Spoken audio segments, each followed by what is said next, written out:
la meva església, Sant Agustí, és una parròquia molt viva perquè per viu entenc jo atendre a la gent que no solament venen a resar, sinó que venen demanant pa.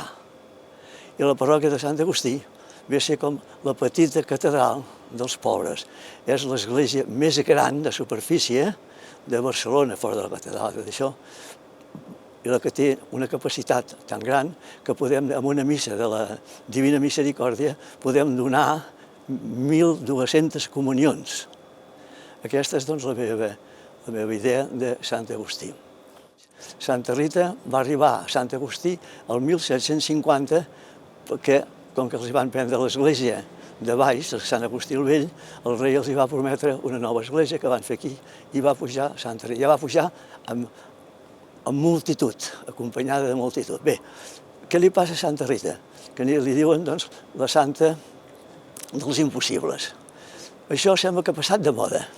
I m'agradaria, doncs, que ara ens fixéssim més que res com a anècdota d'aquesta. Mireu que al meu temps venien més de 25.000 persones a beneir les roses i a prendre-les cap a casa. Per venerar la relíquia podien fer una hora i dues al carrer de cua. Llavors veneraven la relíquia, se'ls hi venia les hores, però les altres, cada mitja hora, es feia una benedicció.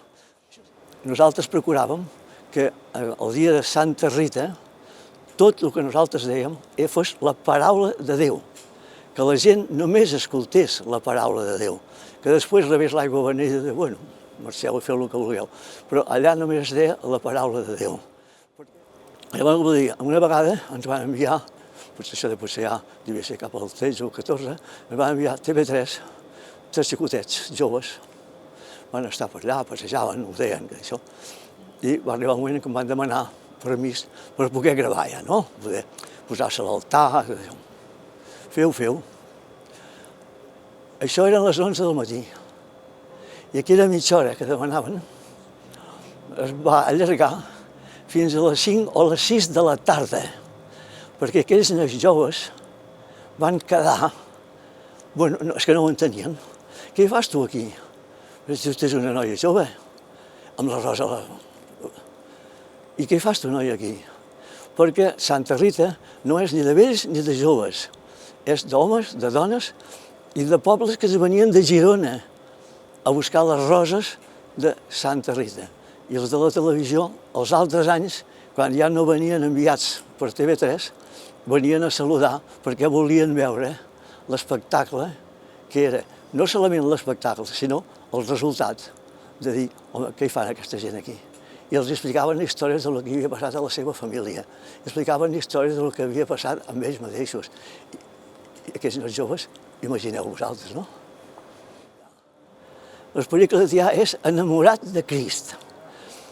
En aquell temps, enamorat de Crist volia dir, vinga, vés a predicar, fes això, fes allò, que és el que han volgut continuar els nostres missioners, no? Missions i coses d'aquestes així. Però ell anava a missions, va voler anar a les missions dels jesuïtes, tot això, res. Enamoreu-vos del Crist. I segon,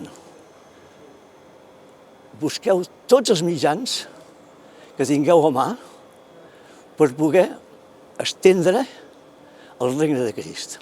Això són dues característiques que no tenen tots els sants. Això ho té el pare Claret. El pare Claret no és la biografia del Claret, que d'alguna manera l'han d'explicar, no? Sinó que és aquest enamorat de Crist. Què més voleu avui dia? Allò que llavors deia Santa Rita. Nosaltres, que vinguin a buscar les flors, però de mi només que escoltaràs. I va dir Jesús, que tu no ho havies sentit mai, aprèn-ho de memòria. Pa de la paraula, pa de l'Eucaristia. Joves que busquen estimar Crist, enamorats de Crist, i què fan?